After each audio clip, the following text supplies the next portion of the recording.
दरबार आने के बाद जो सबसे बड़ी चीज़ आती है वो कौन सी ऐसी पॉजिटिव है चीज़ है जो दरबार आने के बाद आपकी लाइफ में चेंजेस आते हैं? दरबार आने के बाद बहुत ज़्यादा मेजर चेंज जो है, जो लोग फ्लाइंग में हैं उनको पता है anxiety depression are the major जो चीज़ें हम लोग फेस करते हैं। लोनलीनेस एक रहती है अंदर से, आप बहुत सारी चीज़ें बोल नहीं पाते हो।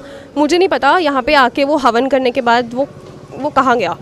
हम लोग रात को अगर हम लड़ते थे 2-3 बजे तो थोड़ी देर बाद हम लोग लड़ाई के बाद रोते थे दोनों बैठ के, इतना ज़्यादा कि ये क्या हुआ था, हमने एक दूसरे के साथ ऐसे कैसे किया, बात कैसे की हमने, या हमने किसी को गाली कैसे दे दी, मैंने इसके ऊपर हाथ कैसे उठाया। हमारा रात को 2-3 बजे का फिक्स टाइम हो गया था लड़ने का, और हम लोग उसके बाद बहुत रोते थे बैठ के कि ये हमने क्या किया। तो वो सब गायब एकदम से। मतलब वो सेंसेस नहीं थे कि हम लड़ रहे हैं झगड़ रहे हैं, कि हमें नहीं पता कि हम क्यों लड़ रहे हैं। इस बात को होने के बाद आंसू क्यों निकल रहे हैं? क्योंकि मेरे लिए ये बहुत इमोशनल है, क्योंकि घर पे कोई समझता नहीं था मम्मा के अलावा। और मैंने जब भी आई हूँ मैं प्रार्थना करके आई हूँ, और इस बार भी बाबा जी ने मुझे खुद बुलाया है, तो बोल नहीं सकती। बाबा के सच्चे भक्तों के आंसू आने लगे। सो ये जो चीज़ आ गई है वो कॉन्फिडेंस, क्योंकि जब मैं यूथ की बात कर रहा हूँ बेसिकली इसीलिए इंटरव्यू कर रहा हूँ, दरबार को जो पहले दिखते हैं तो अलग सा दिखता है, जो सबसे मेजर चेंजेस आते हैं, क्योंकि बट ऑब्वियसली कॉन्फिडेंस तो कहीं ना कहीं बढ़ जाता है। और क्या नज़र आता है, और इसको देखने के बाद, गुरु जी को देखने के बाद, आश्रम के देखने के बाद क्या नज़र आता है? कॉन्फिडेंस बढ़ा है, लेकिन कॉन्फिडेंस आप मुझे कहीं भी खड़ा करके बुलवा लो, लेकिन वहाँ पे अंदर मैं अभी भी नहीं बोल पाऊँगी। मुझे आज भी मैं मतलब अंदर से नर्वस थी कि अगर मेरी टर्न आती है तो मैं नहीं बोल पाऊँगी। ये भी इसकी तो आवाज़ ही नहीं निकल रही थी। तो कॉन्फिडेंस मेजर बहुत ड्रास्टिक चेंज आया है मेरा। ऐसे था ही नहीं कि मैं इतने लोगों के सामने बात कर पाऊँ। जिस इंडस्ट्री में मैं आई हूँ, जो मेरी जॉब प्रोफाइल है, वो भी मैंने कभी सोचा नहीं था कि इस तरीके से मेरा बनेगा। वो कामाख्या से मैं बहुत लिंक करती हूँ। उसके बाद उस जॉब से मैंने खुद रिज़ाइन किया अपनी मास्टर्स कंप्लीट करने के लिए। तो अगर मैं अब एजुकेशन पे आऊँ जॉब के बाद, तो मेरी मास्टर्स 4 सालों से पेंडिंग थी।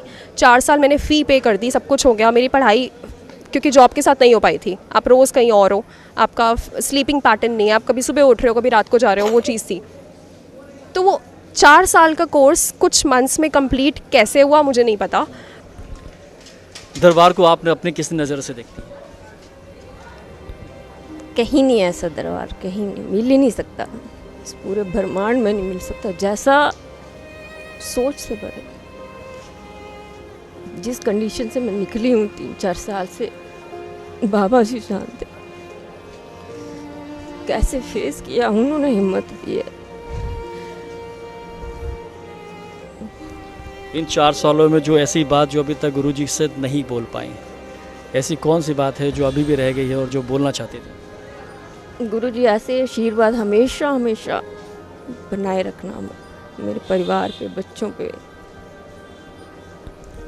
कुछ धार्मिक जगहों पे आप जाती रही हैं, हम गुरु का नाम नहीं लेंगे, लेकिन आप धर्म से जुड़ी रही हैं, धर्म को बहुत नज़दीक से देखा है।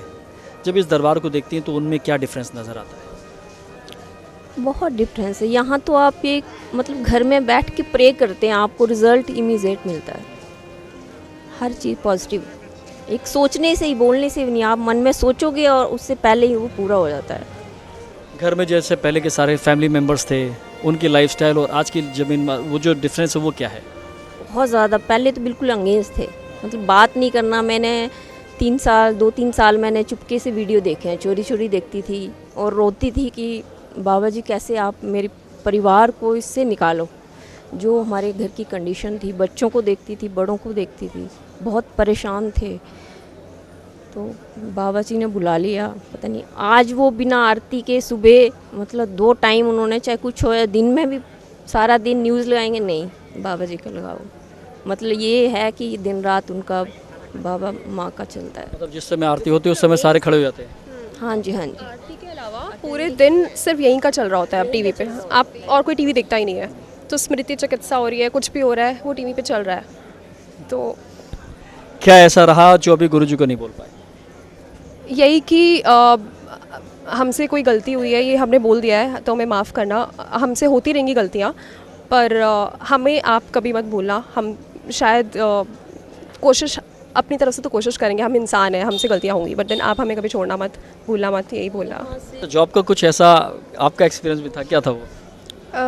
मैं अभी सीए कर रही हूँ, तो मैं जॉब अगर मैं अप्लाई भी करूँगी तो मुझे नहीं लेंगे, क्योंकि मुझे आर्टिकलशिप करनी होती है। तो मेरे कैंपस प्लेसमेंट के लिए वो आए थे कॉलेज में, तो फिर मेरे साथ 3-4 और फ्रेंड्स थे जो सीए कर रहे थे, but I don't know 4-5 friends में से बस मेरा सिलेक्शन हुआ है और उन्होंने ये सबको बोल दिया था कि हम आपको नहीं ले सकते क्योंकि आप हमें छोड़ के चले जाओगे, बट सिर्फ मुझे ऑफर लेटर आया है, पता नहीं कैसे, और ये मेरा फर्स्ट इंटरव्यू था और फर्स्ट टाइम ही क्लियर हो गया। बाबा की ब्लेसिंग्स तो नो डाउट हैं, इन ब्लेसिंग्स के लिए क्या कहना चाहेंगे आप गुरुजी को? नो वर्ड्स, मतलब best place in the world है ये। मतलब आप कुछ भी मांगते हो, अभी भी मैं कुछ बोलती हूँ तो वो इमीडिएटली मुझे अभी भी मिलता है। मतलब हम लोग जब एंट्री की थी तो क्योंकि भीड़ बढ़ती जा रही है, गुरुजी खुद बोलते हैं डे बाय डे इंक्रीज़ हो रहा है, हम लोग आगे बस 2 मिनट बैठे थे, रूम्स फुल थे एंड 2 मिनट बाद हमें रूम मिल गया, वो पता नहीं कैसे, वी बस प्रे कर रहे थे हम बैठ के। अच्छा, ऐसा इंसिडेंट, बहुत से ऐसे चीज़ें होती हैं जो होती रहती हैं, ऐसा कुछ? बहुत सारी चीज़ें, बेसिकली घर पे अगर आप बैठे हो, आप वीडियोस देख रहे हो, आपको घर में कोई डाउट है, हम लोग फैमिली में डिस्कस करें कि ये हमें पूछना चाहिए, ये ऐसे होगा, नेक्स्ट डे आपको वीडियो मिल जाती है वो यूट्यूब पे। तो मतलब बेसिकली जैसे आप कुछ आपके मन में डाउट है, नेक्स्ट डे गुरुजी या तो क्लियर कर देते हैं, दरबार से कोई क्लियर कर देता है। अभी जैसे हम आए हैं तो उन्होंने हमें हमारे बेसिकली नखरों को देखते हुए हम लोगों को हर चीज़ दी है। हमारे नखरे बहुत ज़्यादा है और उन्होंने हमें बेस्ट दिया है जो भी है। मतलब आप जैसे बोलते हो, ये इंटरव्यू भी मेरे मन में था कि क्योंकि अंदर इतना टाइम मिलता नहीं है, तो मुझे कब से था कि मुझे बताना है सबको कि क्या है यहाँ पे, तो मेरा बहुत मन था, मुझे शेयर करना है। बहुत बहुत बड़ी घटना। कुछ ऐसा जो गुरुजी को अभी तक नहीं बोल पाए? गुरुजी बिना बोले, बिना जाने, मतलब कुछ कहने की ज़रूरत नहीं है, बिना मांगे सब कुछ दे रहे हैं घर बैठे। यकीन मान के चलिए कि गुरुजी बिना मांगे और बिना बोले ही सब कुछ देते थे। इसी तरीके की आस्था और विश्वास जो है हम सभी भक्तों के मन में हमेशा बना रहता है। आगे भी किसी न किसी और परिवार से बात करेंगे, तब तक लिए जय करुणी सरकार।